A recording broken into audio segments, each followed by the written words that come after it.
Ano yung temunggo? Ano nilalagay niyan yan? Oo. How to make empanada. Kaya? Oo, sir, papaya. Ganun. May nagluluto pala sa SM niya. Yan pala yung Ganun ganun lang. luto sa may MOA.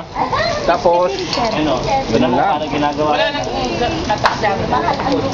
Lagyan ng ginisa sa Ang masarap dyan yung ano, yung kamay ni ate. Yung nagpapasarap eh. Pipigain pa yan, sir. Pigain pa, sir. harina at food color yan natin, no? At swete, sir.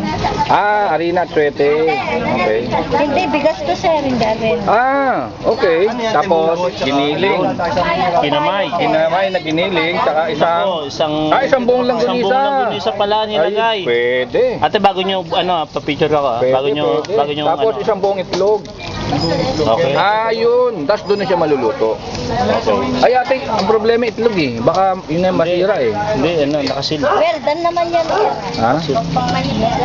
Tapos, pupo. Yung pinggan ng pinaka, ano dyan.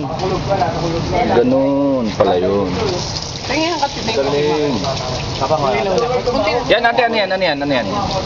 Yun. Ano yan? Munggo, sir. Ay, patay kang bata. Kaya, pa-picture tayo. Ate, picture ate. Ito pala yun. Patay munggo. Pare, uric na naman. Walang sabaw. Wala nang sabaw. Ano Ganun pala yan, yun. sir? Nagisa na yan. Pinatuyuan yan. Ah, malambot na. Ate, mukhang pala gusto ni ate siya eh. Oo.